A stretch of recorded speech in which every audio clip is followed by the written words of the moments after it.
The rain hammered against the kitchen window, like tiny fists demanding entry, each drop a sharp reminder of how small I'd become in this vast, indifferent city. My fingers trembled as I scrubbed at the stubborn wine stain on the marble counter, the ammonia burning my nostrils, mixing with the lingering scent of expensive cigars and leather that still clung to the air from tonight's private event.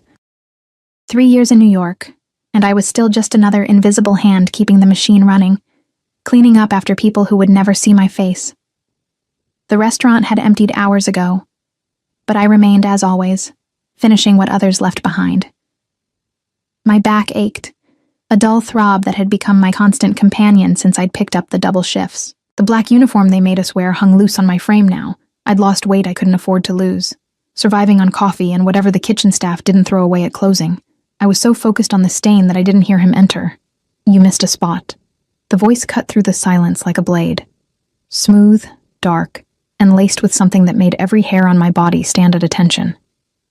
I spun around, my heart lurching into my throat, the cleaning rag falling from my suddenly numb fingers. He stood in the doorway between the kitchen and the private dining room, and the world seemed to tilt on its axis. Everything about him screamed danger dressed in a $10,000 suit.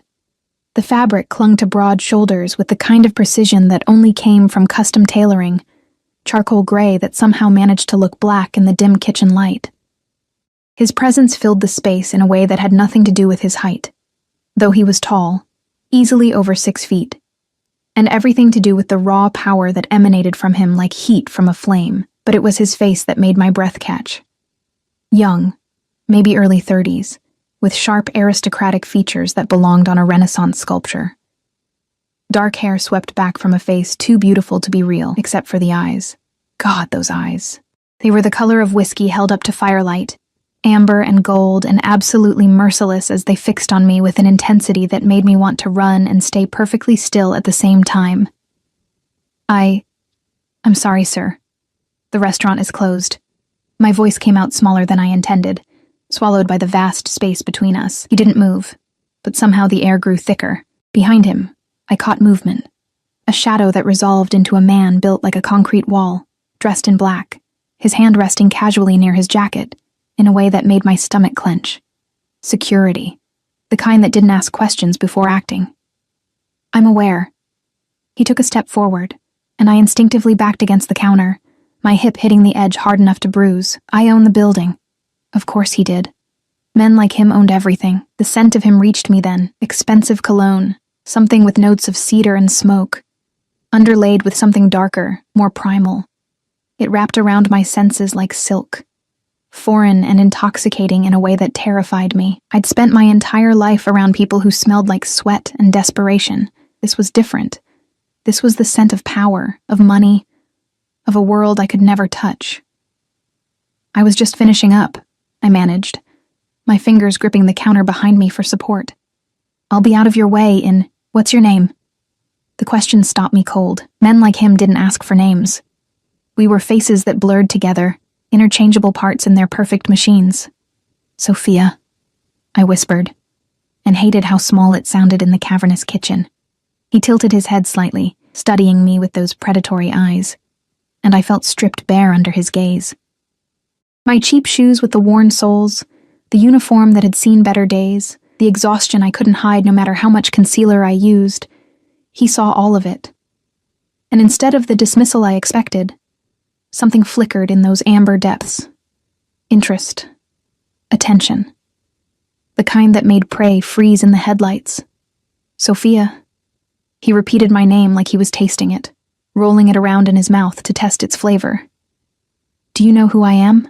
I shook my head, not trusting my voice. But that was a lie, wasn't it? Because even as I stood there, trapped between him and the cold marble at my back, pieces were clicking together, the private dining room that had been closed all night. The men in suits who'd arrived in black cars with windows too dark to see through. The kitchen staff who'd gone pale and silent when they served the meal, moving with a fear I'd attributed to the importance of the guests. The way everyone had vanished the moment the party ended, leaving only me, stupid, oblivious me, to clean up alone. "My name is Dante Moretti." He took another step closer, and the space between us evaporated into nothing. I could see the shadow of stubble along his jaw, the way his tie sat perfectly against his throat, the gleam of a watch that probably cost more than I'd make in 5 years. And you're going to remember it. It wasn't a prediction. It was a promise. Every instinct I had screamed at me to run, to apologize, to make myself even smaller than I already was. But my body had betrayed me, frozen in place, caught between terror and something else, something that made my pulse race for reasons that had nothing to do with fear. I should go. The words tumbled out desperately. I'm sorry for disturbing. You didn't disturb anything. His voice dropped lower, intimate in a way that made heat crawl up my spine despite the ice in my veins. In fact, I've been watching you all evening. The confession should have terrified me. It did terrify me, but it also sent a jolt of something electric through my body, settling low in my stomach like liquid fire. Watching me? I echoed stupidly. Through the kitchen door. He gestured slightly toward the small window in the door that separated the dining room from the kitchen. You move like you're trying to disappear. Like if you're quiet enough, small enough, the world will forget you're there. His observation cut too close to the bone, exposing truths I'd never spoken aloud. I was trying to disappear, every day, every shift, every moment I spent scrubbing floors and washing dishes. I was trying to make myself invisible enough that life would stop hurting so much. My protest died as he moved closer still. Close enough that I could feel the heat radiating from his body, close enough that the expensive cologne became a drug in my lungs. You do. His hand came up and I flinched. I couldn't help it. But he didn't strike. Instead, his fingers caught a strand of hair that had escaped my messy bun, tucking it behind my ear with a gentleness that seemed impossible from a man who radiated violence like others radiated warmth. The question is why? What are you running from, Sophia? Nothing. I'm not. The lie tasted bitter on my tongue. Everyone's running from something. His thumb brushed against my cheekbone, and I gasped at the contact, my skin burning where he touched. The smart ones just run faster.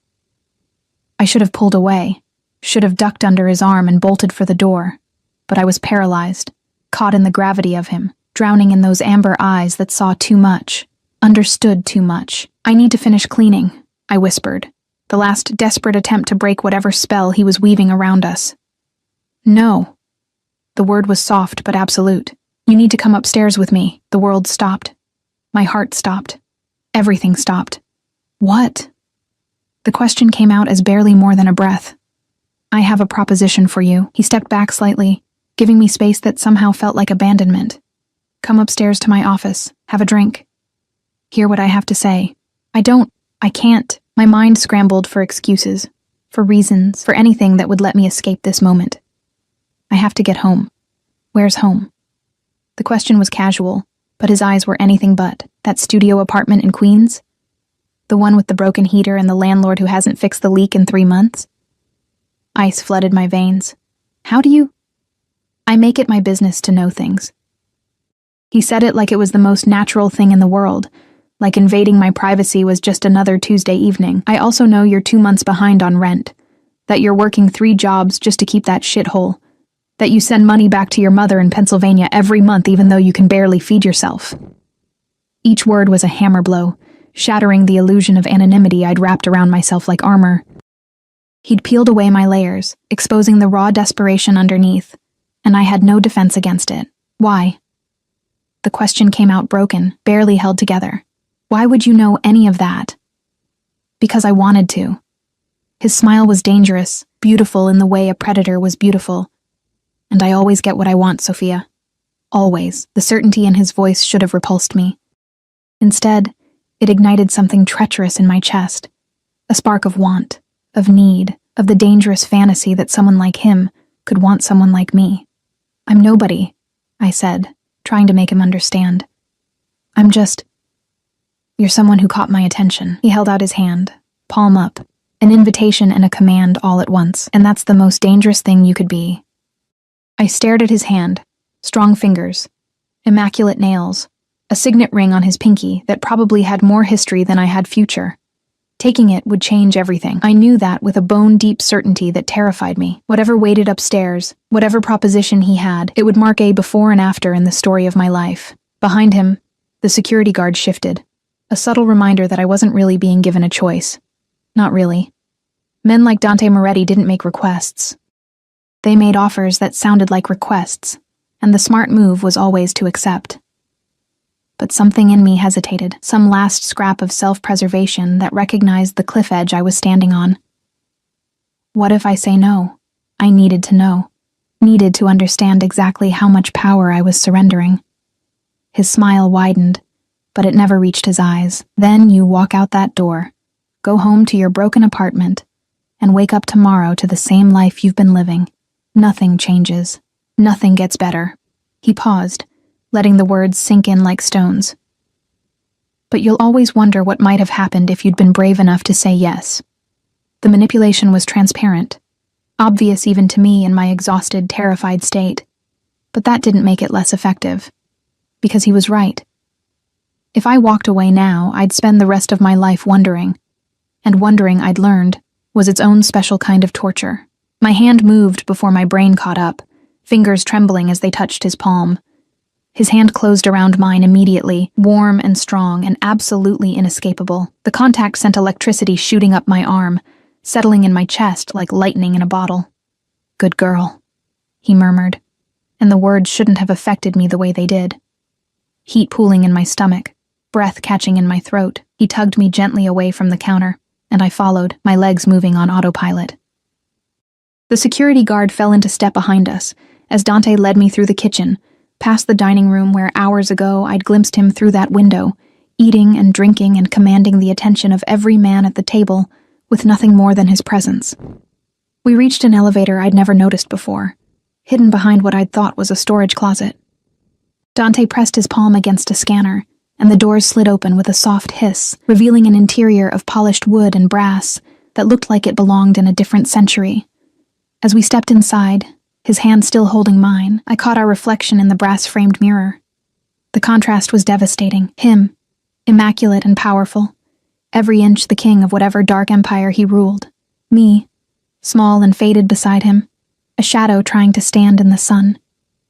The doors closed with a definitive click, sealing us in together, and as the elevator began its ascent, I couldn't shake the feeling that I'd just made the biggest mistake of my life. Or maybe, I thought, as his thumb traced slow circles against my wrist. It was the first real choice I'd ever made. The elevator climbed higher, carrying me toward whatever waited in the darkness above, and all I could think was that I'd never been more terrified or more alive in my entire life.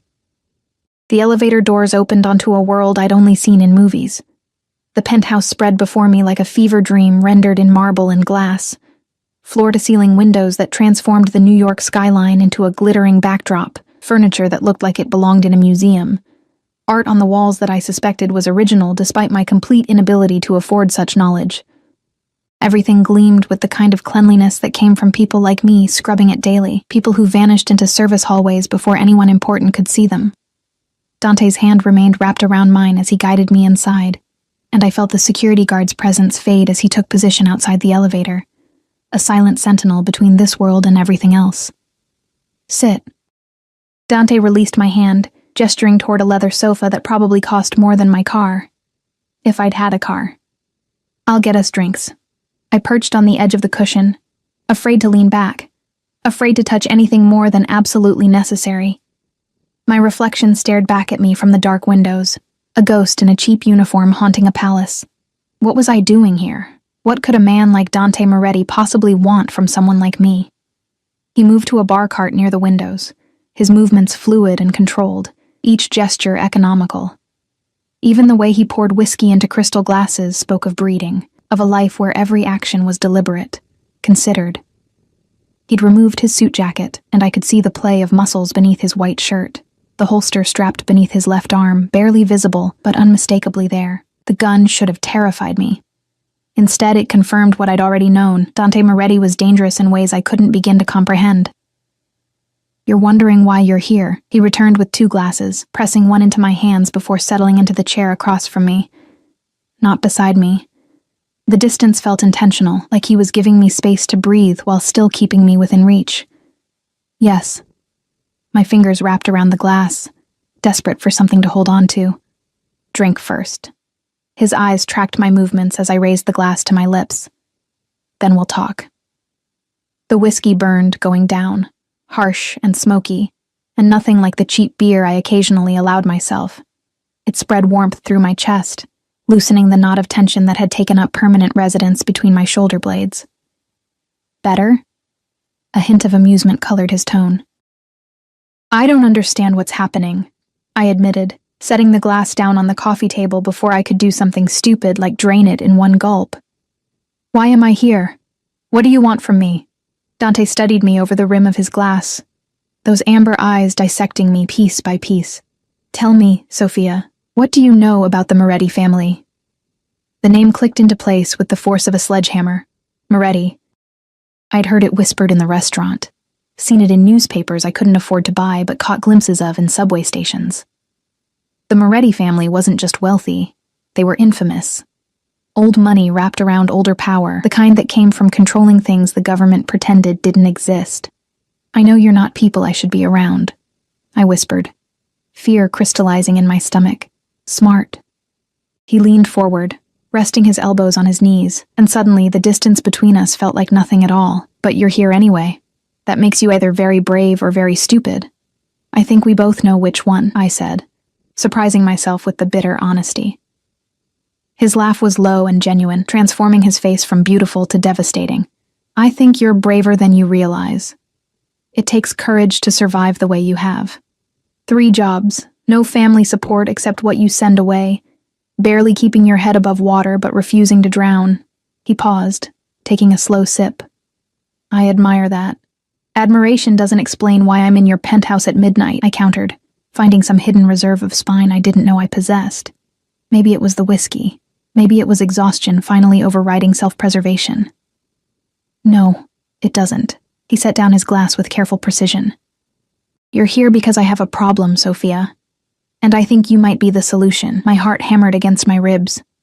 What kind of problem? The kind that requires trust. His gaze intensified, pinning me in place. My world is full of people who want something from me.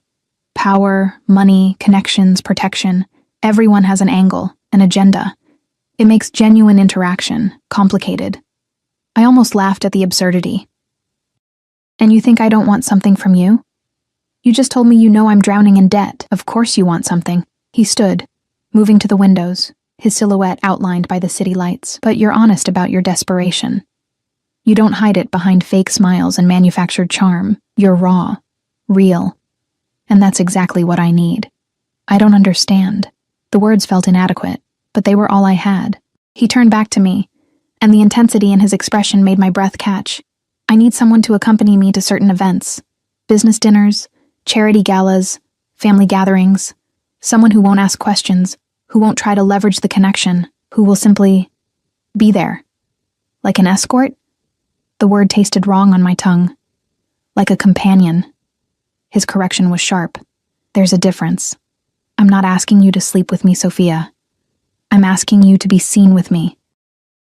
Why me? The question burst out before I could stop it. There are hundreds of women who would see it as an opportunity to climb. He moved closer, each step deliberate. Who would immediately start planning how to become the next Mrs. Moretti, how to sink their claws in deep enough that I couldn't extract them. You, on the other hand. He stopped directly in front of me, so close I had to tilt my head back to maintain eye contact. You look at me like I'm a bomb about to explode. Aren't you? I whispered. That dangerous smile returned. Probably. But at least you're aware of it. He reached down, his fingers brushing against my chin, tilting my face up further. Here's my offer. You come with me when I need you. You dress appropriately. I'll provide the wardrobe. You smile. You stay close. You don't ask about my business. In return, I'll clear your debts. All of them. Your rent, your mother's medical bills, everything. The world tilted. That's over $50,000. Pocket change. His thumb traced along my jawline, and I shivered despite the warmth flooding through me. What you're offering me is worth far more than money. I don't understand what I'm offering you, I admitted, my voice barely more than a breath. Safety. The word was simple, but the weight behind it was enormous. In my world, Sophia, genuine indifference is the rarest commodity. You don't want to use me. You don't want to hurt me. You just want to survive. That makes you the safest person I could possibly have by my side. His logic was twisted, but I couldn't find the flaw in it. Maybe because the whiskey was clouding my judgment. Maybe because the offer was so impossibly generous that my desperate, exhausted brain couldn't process rejection. How long? I asked instead. 6 months. His hand dropped away, leaving my skin cold. Give me 6 months. After that, if you want to walk away, you walk away. No strings, no obligations. The debts stay cleared. It was too good to be true. Every instinct screamed that. But those same instincts had kept me locked in poverty, scrubbing floors and swallowing pride, going nowhere slowly. What's the catch? There had to be one. The catch, he said slowly, returning to his chair, is that while you're with me, you're mine. Not sexually. I meant what I said about that, but in every other way that matters. Where I go, you go. What I say, you do. You don't question. You don't hesitate. And you absolutely don't betray me. The possessiveness in his tone should have sent me running. Instead, it ignited something dark and needy inside me. Something that had been starving for someone to claim me, to see me as worth keeping. And if I say no, I had to ask, even though we both knew my answer. Then I call Marco.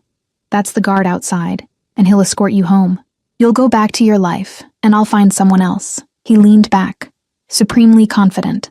But you won't say no, Sophia, because you're smart enough to recognize a lifeline when it's thrown to you. He was right. I hated that he was right, but sitting there in that impossible penthouse, wearing my threadbare uniform, feeling the weight of every unpaid bill and every exhausted morning, I knew I couldn't refuse. This was my chance. Maybe my only chance. Okay. The word fell from my lips like a stone into still water, creating ripples that would reshape everything. Triumph flashed across his features, quickly masked. Say it properly. I want to hear you agree to the terms. I'll do it. My voice strengthened slightly. 6 months. I'll be your companion. I'll go where you go, do what you say. No questions, no betrayal. And you'll be mine. He prompted, his eyes gleaming. And I'll be yours. The words sent a thrill of fear and something else through me. He stood, moving to a desk near the windows, returning with a thick envelope. First month's payment. Consider it a signing bonus. Tomorrow someone will come to your apartment to take your measurements. By tomorrow night, you'll have a new wardrobe. Friday evening, I have a charity gala. That's where we start. I took the envelope with shaking hands, too afraid to open it. This is really happening. This is really happening, he confirmed, then checked his watch. Elegant, European, probably worth more than everything I owned combined. It's late. Marco will drive you home. The dismissal was clear, but I found myself hesitating. Why me? I asked again, needing to understand. Really, why me? Dante moved closer, his hand coming up to cup my cheek with unexpected tenderness, because when you look at me, you see a man. Not a name, not a reputation, not an opportunity. Just a man. And I haven't been just a man in a very long time. Before I could respond, before I could process the vulnerability hidden in those words, he stepped back. Marco will be waiting. Go home, Sophia. Get some sleep. Your life changes tomorrow. I stood on unsteady legs, still clutching the envelope. As I moved toward the elevator, I felt his eyes tracking my every step, the weight of his attention like a physical touch. At the threshold, I turned back. He stood silhouetted against the windows, hands in his pockets, looking every inch the king of his dark domain. Beautiful and dangerous, and absolutely certain of his power. Thank you, I whispered, though I wasn't sure what I was thanking him for. The money? The offer? The illusion that I mattered. Don't thank me yet, Sophia. His smile was sharp in the darkness. You might come to regret this. The elevator doors closed on his words, and as Marco drove me home through rain-slicked streets in a car that cost more than I'd make in 10 years, I opened the envelope with trembling fingers. $10,000 in cash stared back at me. I pressed my hand against my mouth, stifling the sob that threatened to escape. This was real.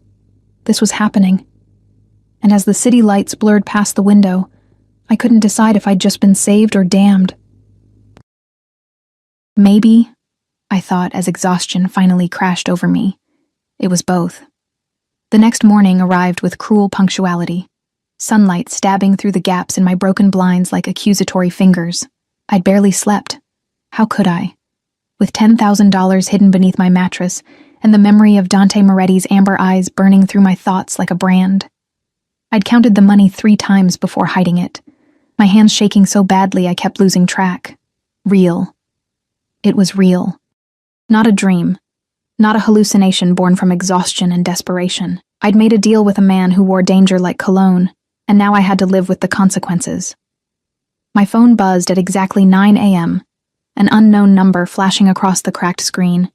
Miss Castellano? This is Marie Chen. Mr. Moretti has retained my services to assist with your wardrobe. I'll be at your address in 30 minutes. She hung up before I could respond, leaving me staring at my reflection in the bathroom mirror. Greasy hair, dark circles, wearing the same uniform from last night because I'd been too stunned to change. This was what Dante wanted to parade around on his arm? This exhausted ghost? I scrambled through the fastest shower of my life, the water lukewarm because of course the building's hot water was rationed. My nice clothes consisted of 2 pairs of jeans and 3 shirts that weren't actively falling apart. I chose the jeans without stains and a black sweater with only 1 small hole near the hem, then stared at my tiny apartment with mounting horror. Marie Chen was coming here. Someone from Dante's world was about to see how I really lived. The studio was barely 300 square feet of peeling paint and warped floors. My bed was a mattress on a metal frame, covered with blankets I'd had since college. The kitchenette consisted of a hot plate, a mini fridge that hummed ominously, and a sink that dripped no matter how tightly I turned the faucet.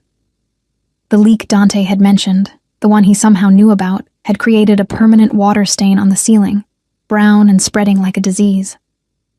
I shoved dirty clothes into the closet, threw dishes into the sink, and was attempting to make the bed look less pathetic when the knock came. Marie Chen was not what I expected. Petite, impeccably dressed in a tailored pantsuit, she swept into my apartment with the efficiency of a general surveying a battlefield. Her eyes cataloged everything in seconds.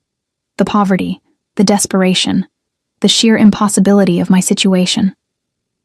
"Well," she said, her tone neutral in a way that felt more damning than criticism, "we have our work cut out for us."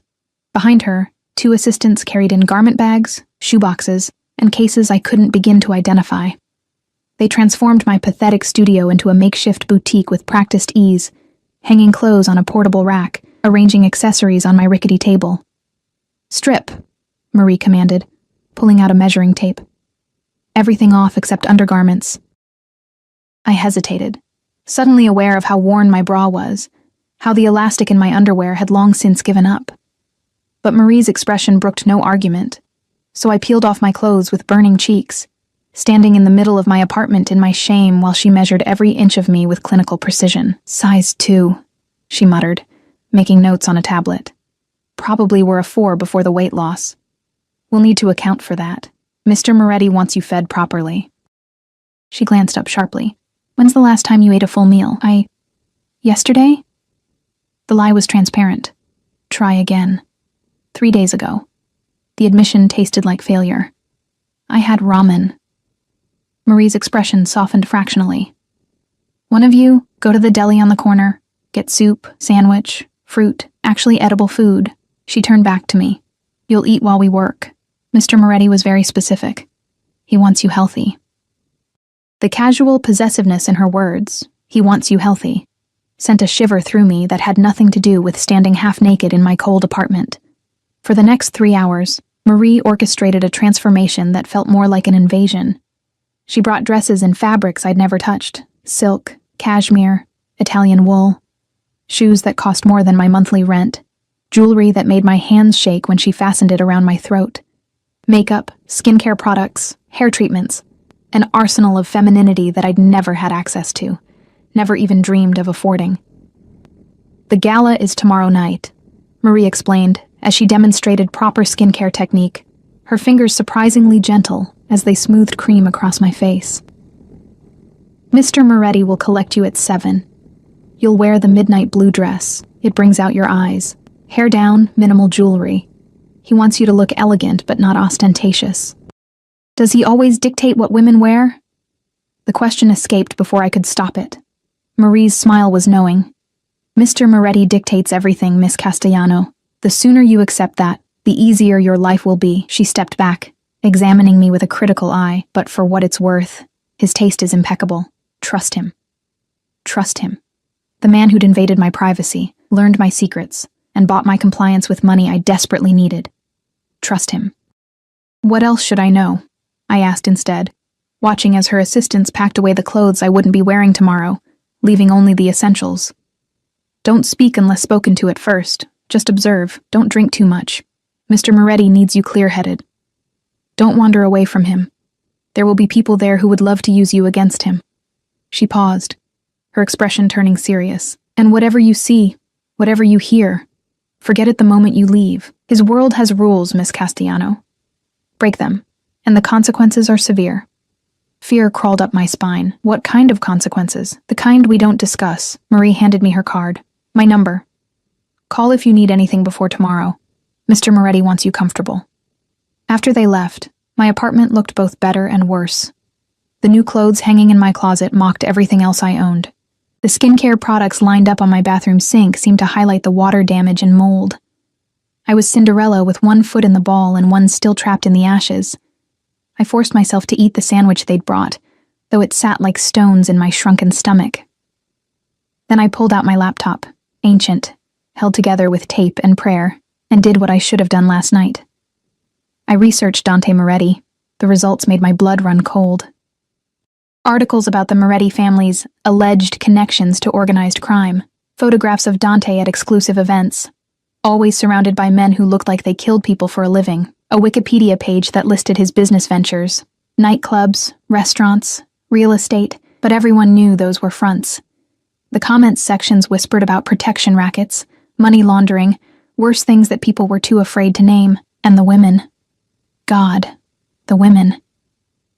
Photographs of Dante with a rotating cast of beautiful, polished women on his arm, models, actresses, socialites, none lasting more than a few months before disappearing from his side.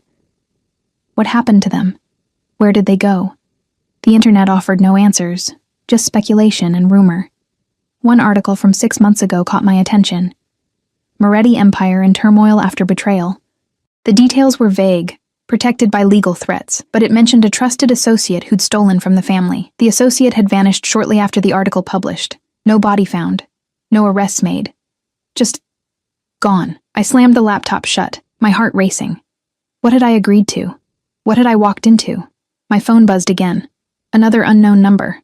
Sophia.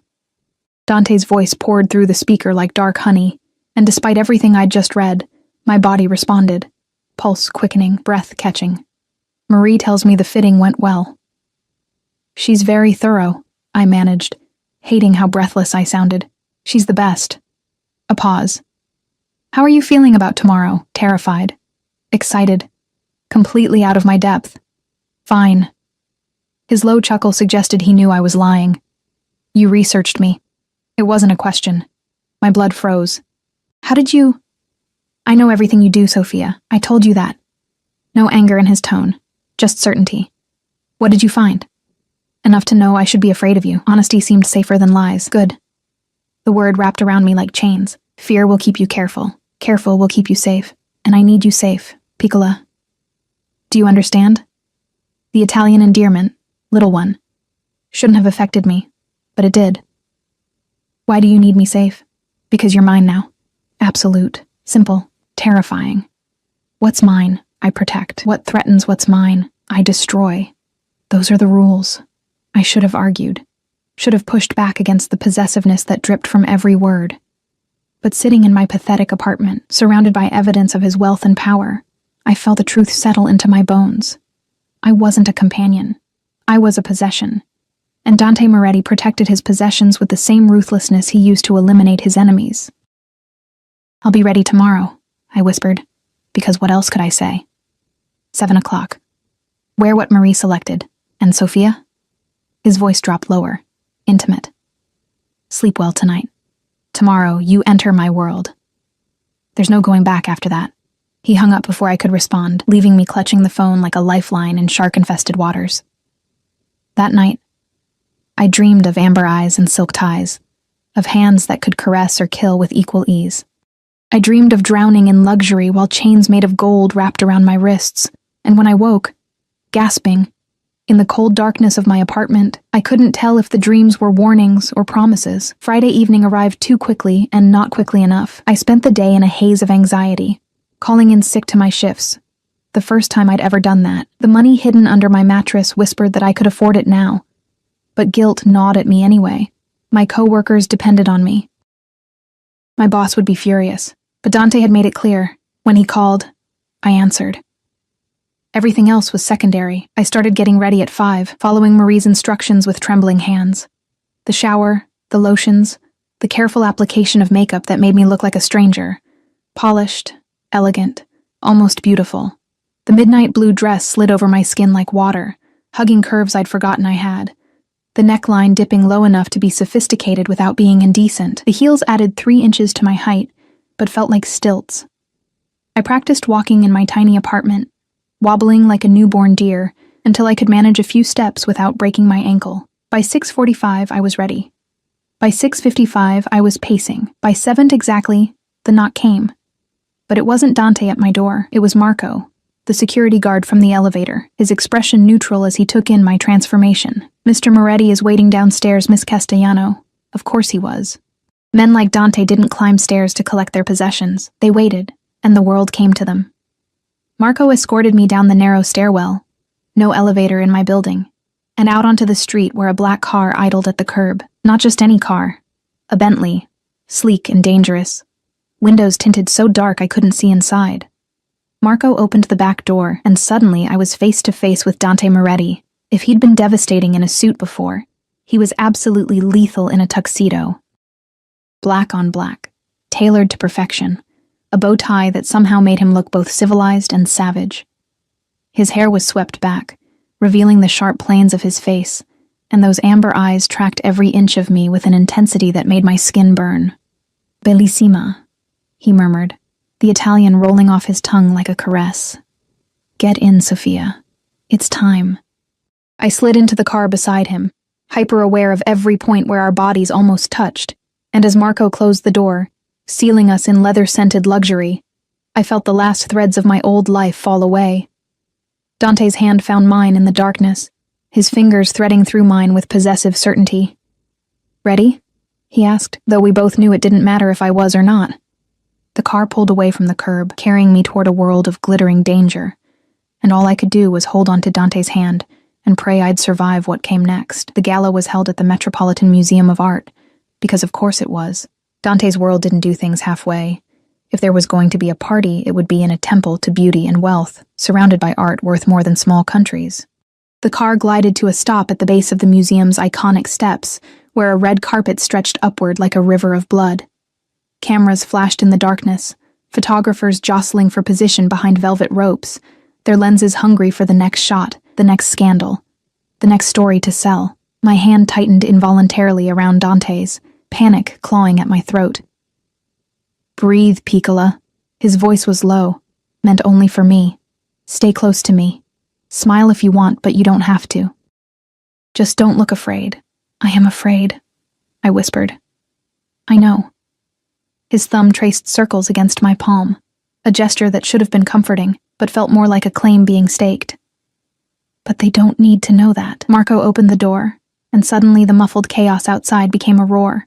Dante stepped out first, his movements fluid and controlled, every inch the predator in his natural habitat. Then he turned, extending his hand to me, and I had no choice but to take it. The moment my heels touched the red carpet, the cameras exploded. Flashes turned the night into a strobe light, blinding and disorienting, and I stumbled slightly. Dante's arm wrapped around my waist immediately, pulling me against his side with a possessiveness that probably looked romantic to the photographers, but felt like iron bands to me. "Who's your date, Mr. Moretti?"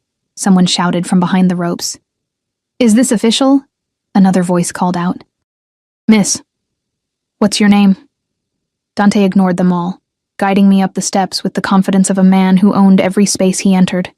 His hand on my waist burned through the thin fabric of my dress, and I was acutely aware of how perfectly I fit against his side, how his body shielded me from the worst of the attention. Inside, the museum had been transformed into something out of a fairy tale or a nightmare, depending on your perspective.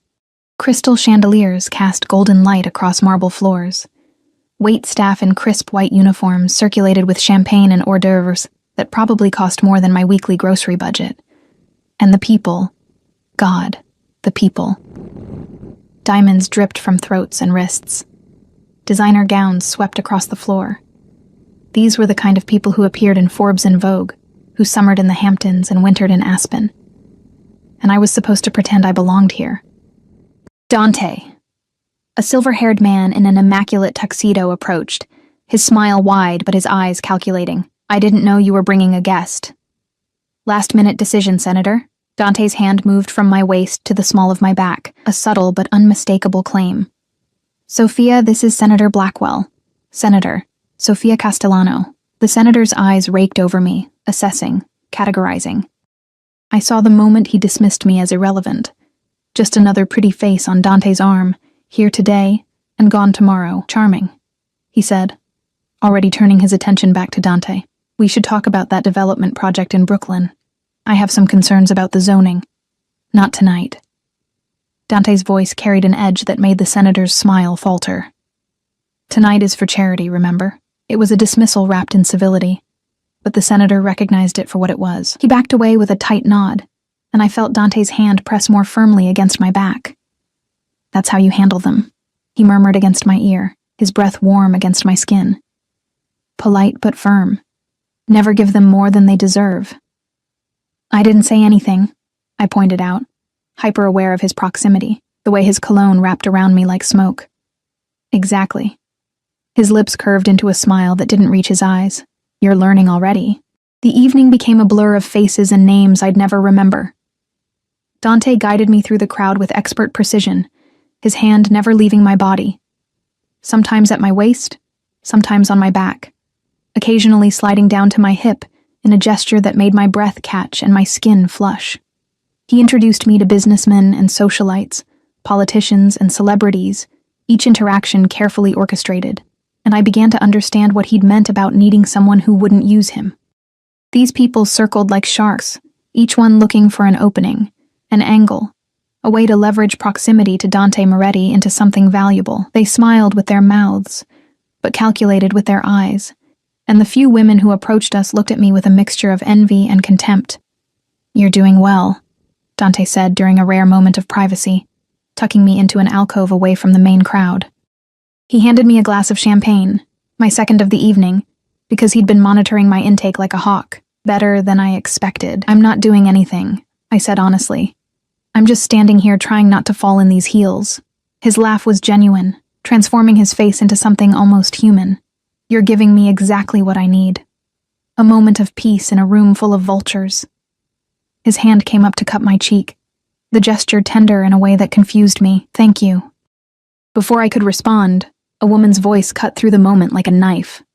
Well, Dante Moretti with another stray. How predictable. I turned to find a woman who looked like she'd stepped off a runway, tall, blonde, devastatingly beautiful, in a red dress that probably cost more than my yearly rent, but it was her eyes that caught me, cold and sharp as broken glass. Fixed on me with undisguised hatred, Dante's entire demeanor changed.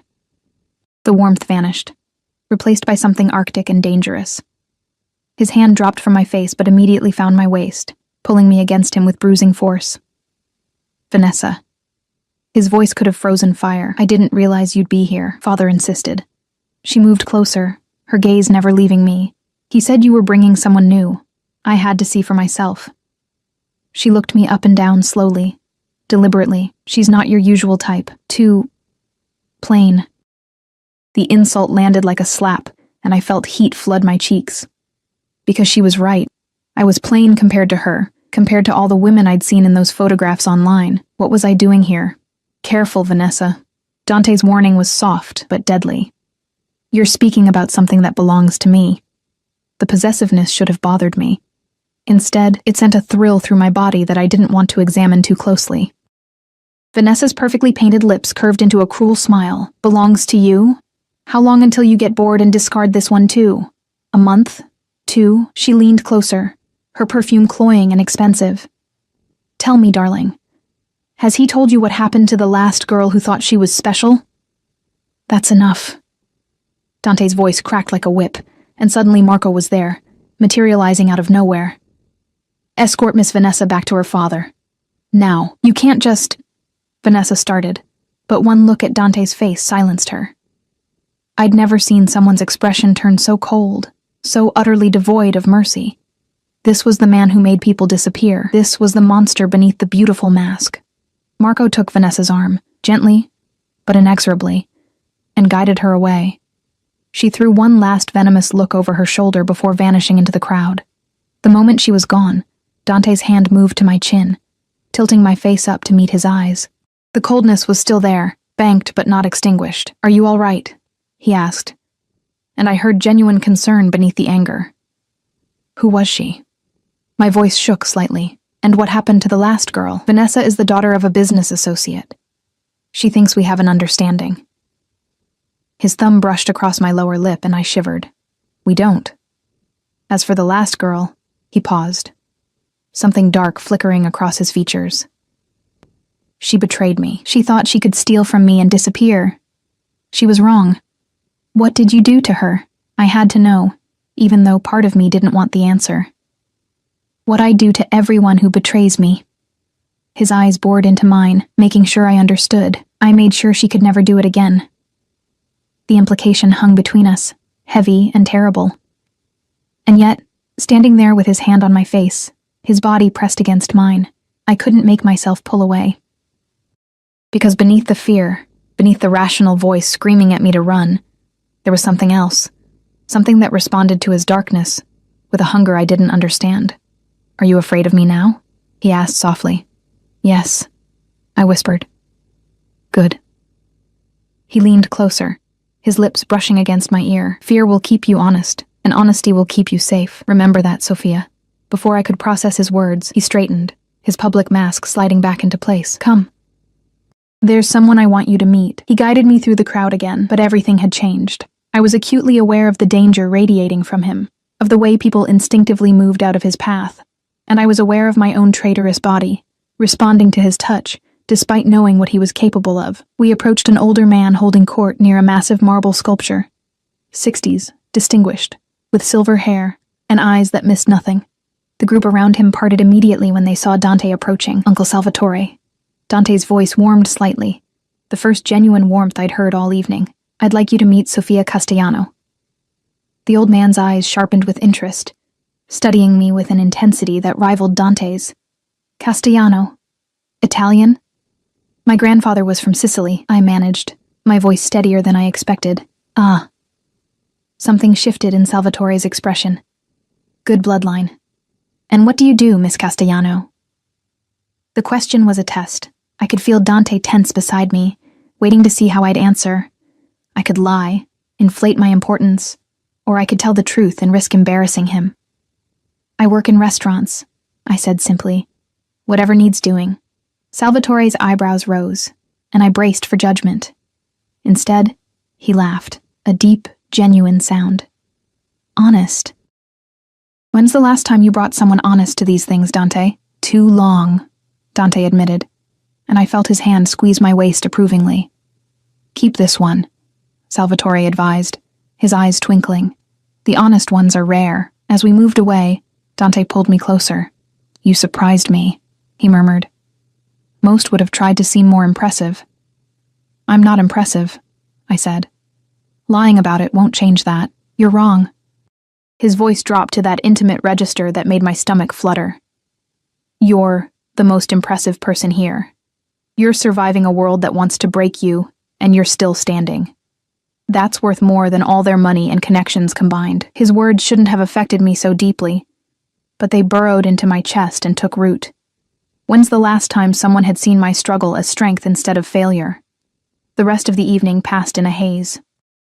Dante kept me close, his body a constant presence against mine, his hand never straying far, and slowly, I began to understand the nature of his possession. It wasn't about control, or not just about control, it was about protection. In his world, being claimed by Dante Moretti meant being untouchable. The way people's eyes skated over me after his declaration to Vanessa, the careful distance they maintained, it was because I wore his mark. I was his. And in his world, that meant something. Near midnight, as the gala began winding down, Dante guided me toward a private balcony overlooking the museum's sculpture garden. The cool night air was a relief after the stifling heat of the party, and I breathed deeply, trying to clear my head. You did well tonight. Dante stood close behind me, his hands coming to rest on the balcony railing on either side of me, caging me in, better than well. You were perfect. I barely spoke, I pointed out, hyper-aware of his body heat at my back. Exactly. His breath stirred my hair. You didn't try to perform or impress. You just existed beside me. Do you know how rare that is? I shook my head, not trusting my voice. In my world, everyone's an actor. Everyone's playing a role, angling for advantage. But you... His hands moved to my hips, and I gasped as he pulled me back against him. You're real. Raw. Mine. Dante... His name came out breathless. Say it again. A command, not a request. Dante, softer this time. His hands tightened on my hips. You feel this between us, don't you? This pull. I wanted to deny it. Wanted to maintain some shred of dignity, of self-preservation. But his body was pressed against mine, his scent surrounding me, and I couldn't lie. Not about this. Yes. The admission cost me, but it was the truth. Good. One hand left my hip, sliding up my side, across my ribs, stopping just below my breast, because I'm going to keep you, Sophia. Not for 6 months. Not for any defined period. I'm going to keep you until I decide I'm done. And that might be never. Terror and desire warred within me.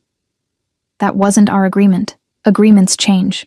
His lips brushed against my neck and I shuddered.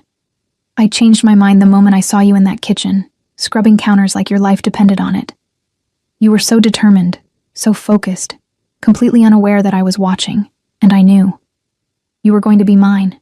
You can't just decide that, I protested weakly. I just did. He turned me in his arms, and suddenly we were face to face, his eyes burning into mine. Tell me you don't want this. Look me in the eye and tell me you don't feel it too. Tell me, and I'll let you walk away right now. I opened my mouth to do exactly that, to save myself from whatever dark road he was leading me down, but the words wouldn't come, because he was right. I did feel it. This impossible, terrifying pull toward a man who was dangerous in every way that mattered. My silence was answer enough, that's what I thought. His hand cupped my face with devastating gentleness. You're mine now, Sophia, and I protect what's mine. Then he kissed me. The kiss shattered every defense I'd carefully constructed, every rational argument about why this was wrong. Dangerous. Impossible. His lips moved against mine with a certainty that suggested he'd been thinking about this moment as obsessively as I had, and when his tongue swept into my mouth, I made a sound that was half surrender, half plea. His hand tangled in my hair, angling my head to deepen the kiss, while his other arm banded around my waist, pulling me flush against him. I could feel every hard plane of his body, the controlled strength in his arms, the racing of his heart that matched my own. He kissed me like he was claiming territory, marking me in ways that had nothing to do with words and everything to do with possession. When he finally pulled back, we were both breathing hard, my lips swollen, and his eyes blazing with hunger barely restrained. We need to leave, he said roughly. Now, before I do something extremely inappropriate on this balcony. He didn't wait for my response, just took my hand and pulled me back through the gala. We moved quickly past the remaining guests, past the cameras at the entrance, down to where Marco waited with the car. The moment the door closed behind us, sealing us in leather and darkness, Dante pulled me onto his lap. 6 weeks, he muttered against my mouth between kisses that left me gasping. I told myself I'd wait 6 weeks before touching you, give you time to adjust, to understand what being mine meant. His teeth grazed my neck, and I arched into him helplessly. Made it 6 hours. Dante... I tried to form coherent thoughts, but his mouth was doing things to my throat that short-circuited my brain. This wasn't supposed to. We agreed. I know what we agreed. He pulled back enough to look at me, his eyes molten in the darkness. And I'm changing the terms. I want you, Sophia, not just as arm candy at parties. I want you in my bed, in my life, in every way that matters. I'm not... I struggled for words. I'm not equipped for this. Your world, your life, the danger. I'll keep you safe. His hands framed my face, forcing me to meet his eyes. That's what you don't understand yet. Nothing will touch you while you're mine. No one will hurt you, threaten you, or take you from me. I'll burn down the entire city first." The vow should have terrified me. Instead, something inside me, some broken, desperate part that had been alone for too long, believed him. "What if I say no?" I had to ask, even though we both knew I wouldn't. "Then I'll court you properly." His thumb traced my lower lip. "Flowers, dinners, the whole traditional routine. I'll wait until you say yes." He paused, his expression turning predatory. "But you won't say no, Sophia, because you want this as much as I do." He was right, and we both knew it. So instead of arguing, I kissed him again, pouring every confused emotion into the contact. Fear and desire and desperate need all tangled together until I couldn't separate them anymore. The drive to his penthouse passed in a blur of heated kisses and whispered promises. By the time we stumbled through his door, my dress was half unzipped and his bow tie hung loose around his neck. He pressed me against the wall of his entryway, his body pinning mine, his mouth trailing fire down my throat. "Tell me to stop." His voice was ragged. "If you want to stop, tell me now." But I didn't want to stop. For the first time in years, I wanted something for myself, not survival, not responsibility. Just this wild, reckless thing burning between us. "Don't stop," I whispered. That night, Dante Moretti claimed me in every way possible. He was gentle when I needed gentleness, fierce when I needed strength, and utterly consuming in a way that left no room for doubt about who I belonged to now. And when I finally fell asleep in his arms, his body wrapped around mine like a shield, I felt safer than I had in years. Even if that safety came from the most dangerous man I'd ever met. The next morning, I woke in sheets that probably cost more than my car would have if I'd owned a car. Sunlight streamed through floor-to-ceiling windows, and for a moment, I forgot where I was. Then memory crashed back, the gala, the kiss, everything that followed, and I sat up abruptly, looking for Dante.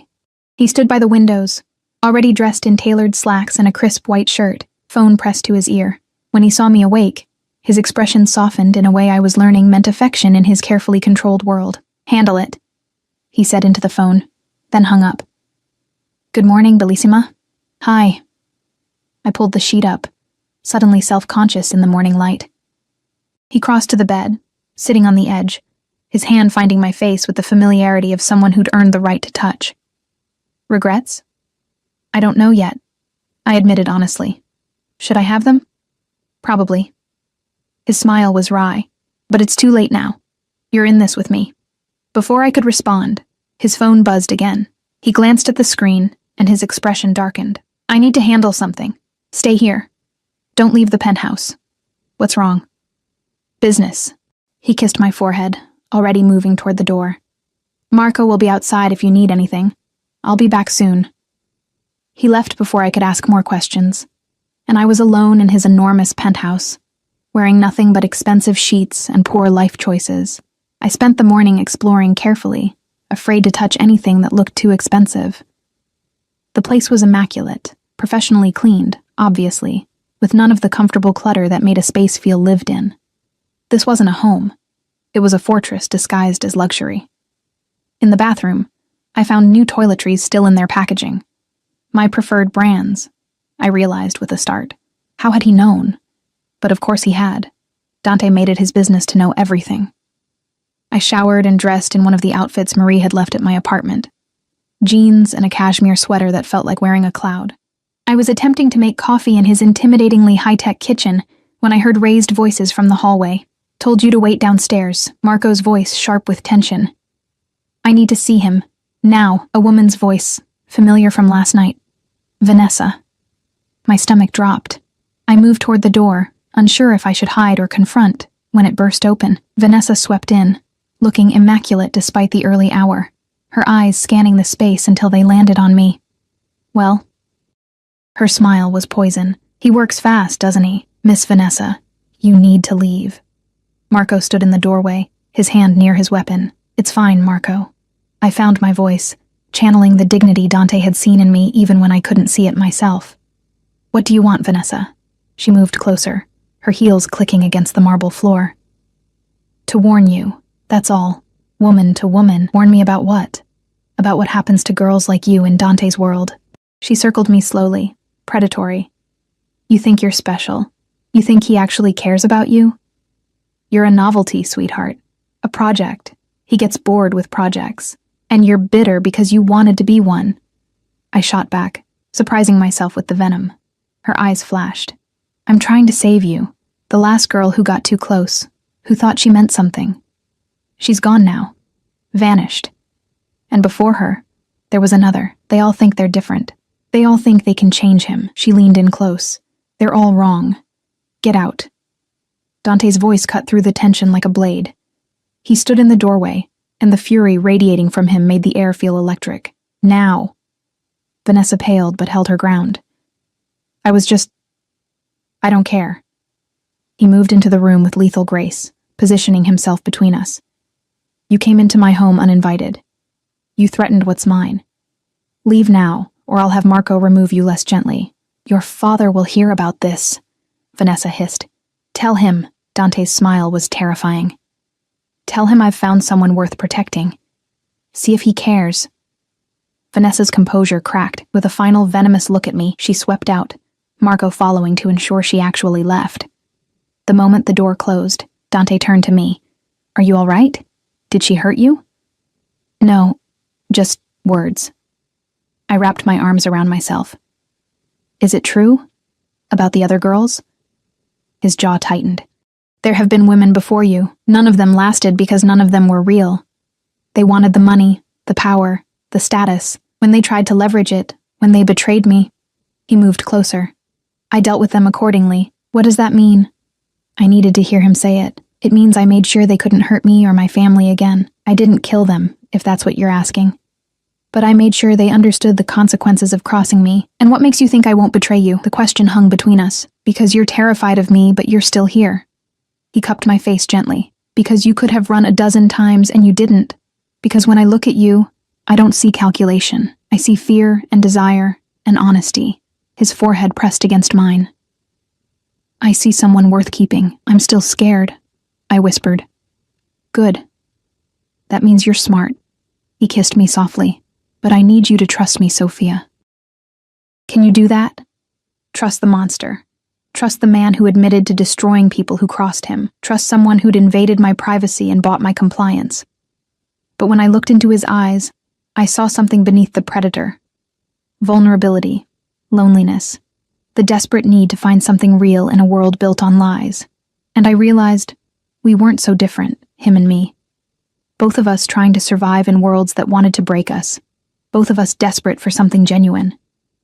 I'll try, I said finally. His smile was worth the risk. The weeks that followed were a strange blend of luxury and danger, of tender moments and harsh realities. I moved into Dante's penthouse officially. My sad little apartment packed up by people I never saw. My debts vanished overnight. My mother's medical bills, covered, everything I'd been drowning in, gone. In return, I became part of Dante's life completely. I attended business dinners where men discussed things I pretended not to hear. I learned to stand silently at his side, reading the room for threats while he conducted business. I became fluent in the language of his world, the careful distances, the coded words, the understanding that some questions were never asked. But at night, in the darkness of his bedroom, he was just Dante, just a man who held me like I was precious, who whispered plans for a future I was afraid to believe in, who made me feel seen in ways no one ever had. I have something to tell you, he said one evening. 3 months into our arrangement, we sat on his balcony, the city glittering below us, his arm around my shoulders. About my father. I tensed. He rarely spoke about his family beyond Salvatore. He wants to meet you. Officially. Dante's voice was careful. It means he's accepting you as part of this family. Is that good? I asked. It's everything. He turned to look at me, his eyes serious. It means you're not temporary anymore, Sophia. It means you're permanent. Mine. Family. The word settled over me like a blanket, comforting and suffocating all at once. Family meant protection, but it also meant obligation. It meant being woven into the fabric of his world so tightly that extraction would tear me apart. Okay, I said simply, because what else could I say? I was already in too deep to swim back to shore. The meeting with his father was scheduled for the following week, but it never happened, because 4 days later, I woke up nauseous, my body rejecting breakfast with violent insistence. At first, I thought it was food poisoning. Then, I thought it was stress, but when it continued for 3 days straight, accompanied by exhaustion and heightened emotions, I knew with a certainty that made my blood run cold. I was pregnant.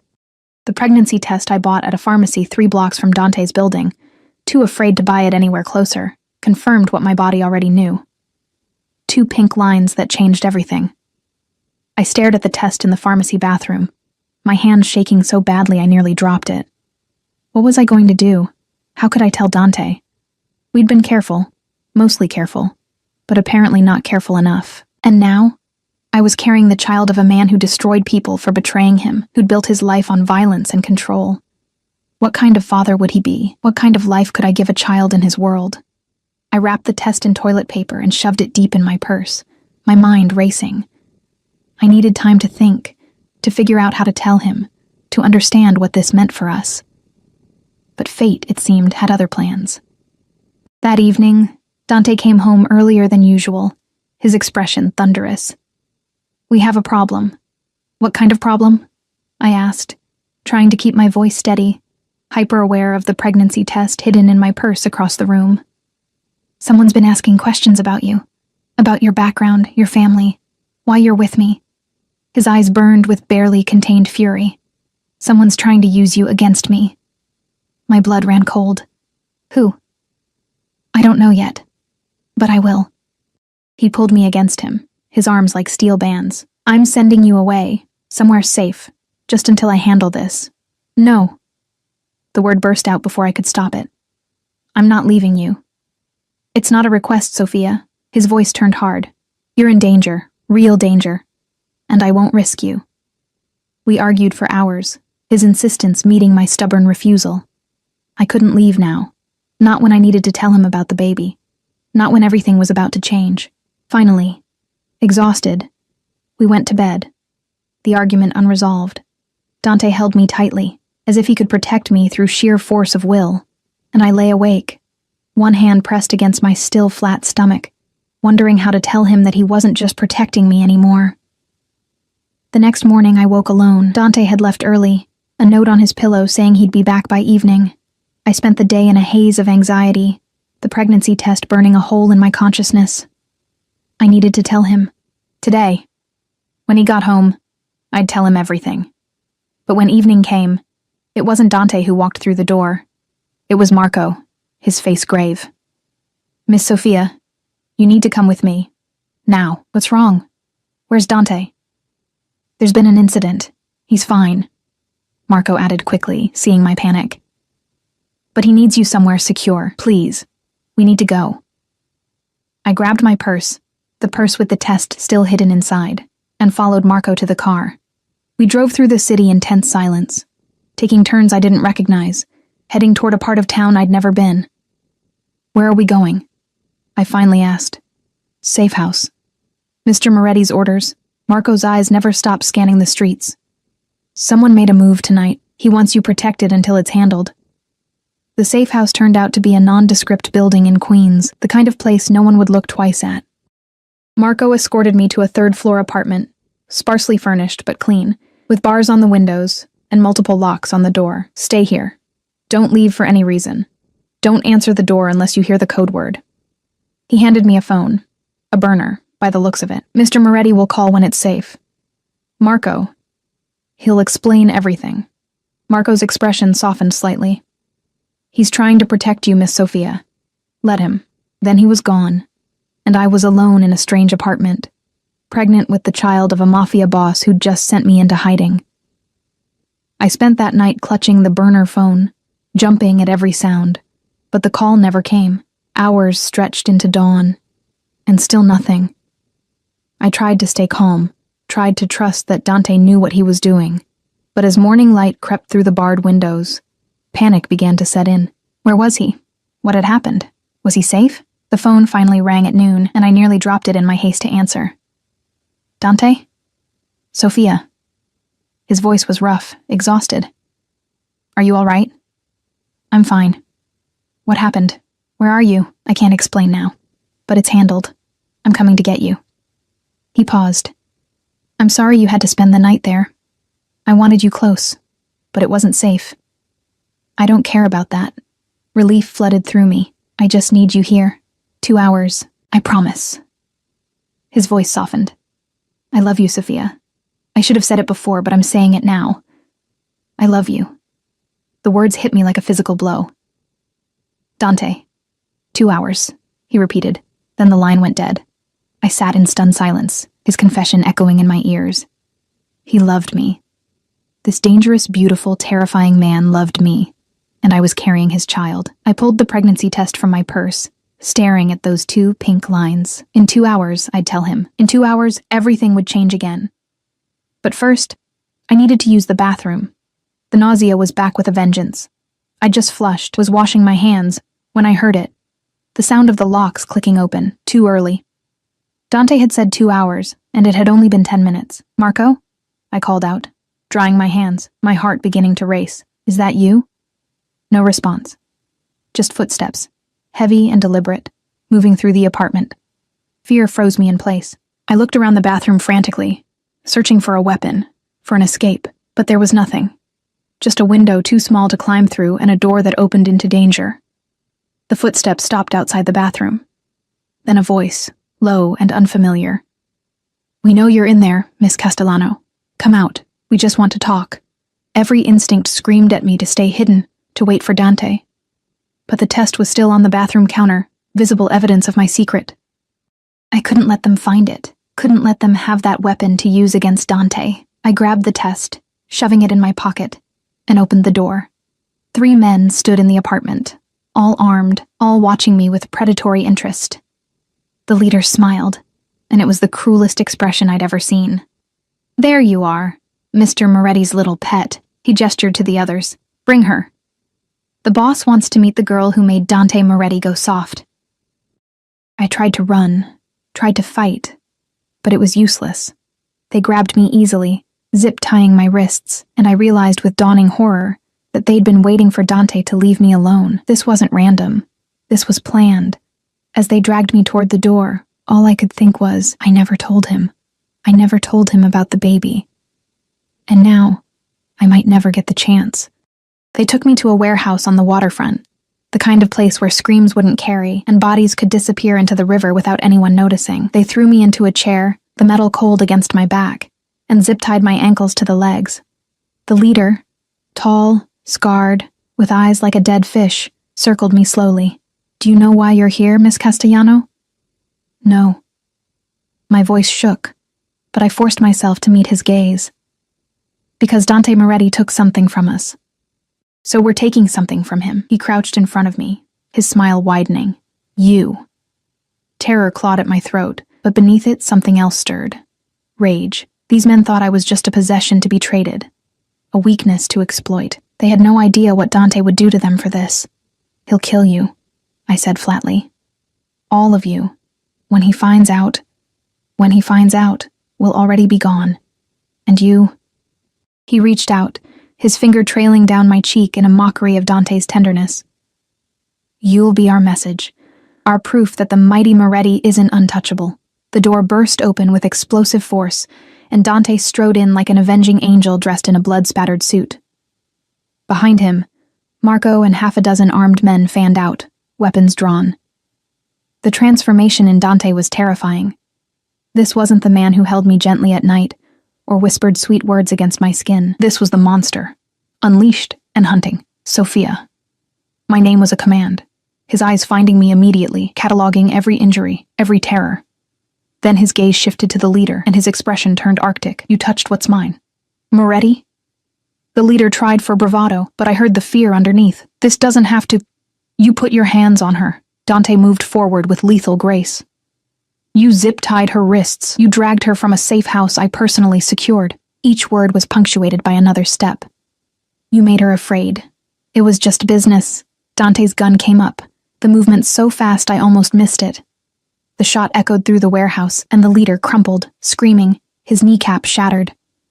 That was for touching her. Dante's voice was conversational, terrifying in its calm. Marco, get Sophia out of here. No. I surprised myself with the force of the word. Not yet.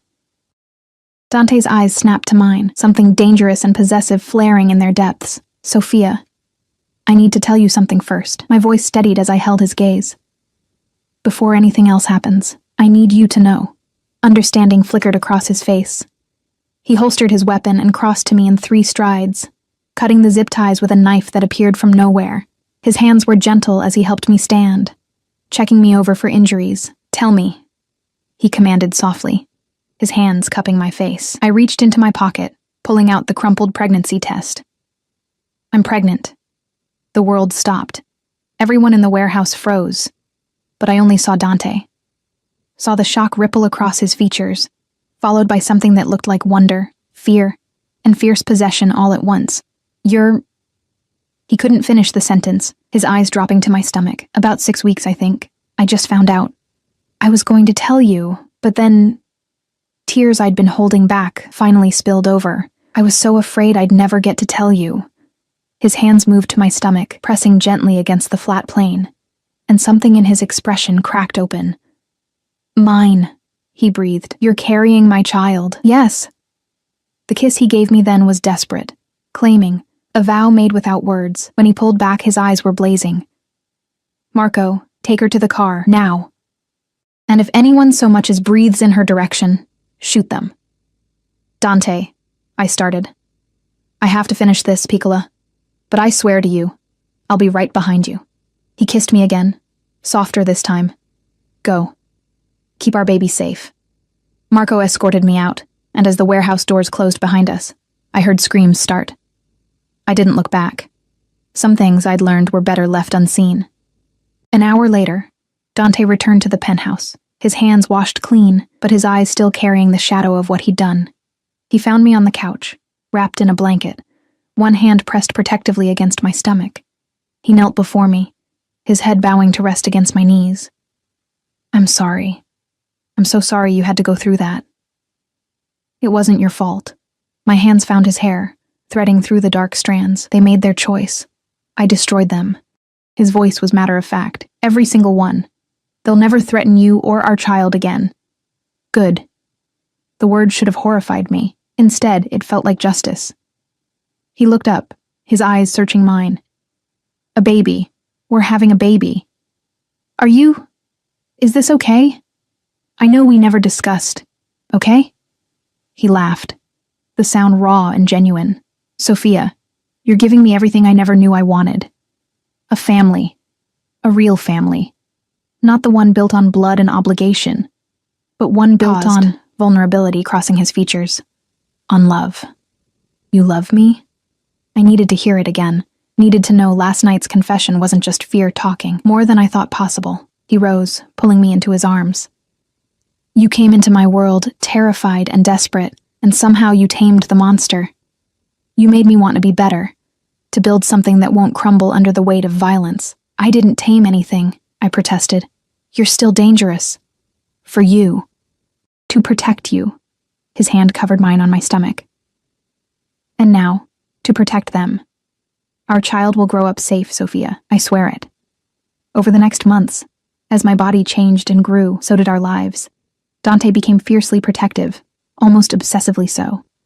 He moved business meetings to accommodate my doctor's appointments. He had the penthouse child-proofed months before it was necessary. He read parenting books with the same intensity he brought to business deals, and he loved me with a ferocity that sometimes scared me, but always anchored me. The night I went into labor, 7 months after that first encounter in the restaurant kitchen, Dante held my hand through every contraction, his face pale but determined. And when our daughter finally arrived, tiny, perfect, with my eyes and his dark hair, he cried. I'd never seen him cry before. The monster wept over his daughter, holding her like she was made of glass and starlight. Isabella, he whispered, naming her after his grandmother. My little queen. As I lay in the hospital bed, exhausted and euphoric, watching Dante cradle our daughter with infinite tenderness, I thought about the journey that had brought us here. From that rain-soaked kitchen to this moment, from a desperate woman scrubbing counters to a mother building a family with the most dangerous man in the city, it shouldn't have worked. We shouldn't have worked. But somehow, against all logic and reason, we did. I love you, I told him, the words coming easily now. He looked up from our daughter, his eyes shining. I love you too. Both of you. My family. He leaned down, pressing a kiss to my forehead. Thank you for being brave enough to take my hand that night. Thank you for seeing me when I was invisible. I whispered back. Outside the hospital window, the city glittered in the darkness, full of danger and possibility. But inside this room, we were safe, protected by love, and a man who would burn the world to keep us whole. I'd made a deal with a monster and found my salvation. And as Dante began to sing softly to our daughter in Italian, his voice carrying lullabies his grandmother had sung to him, I knew I'd make the same choice again, every single time.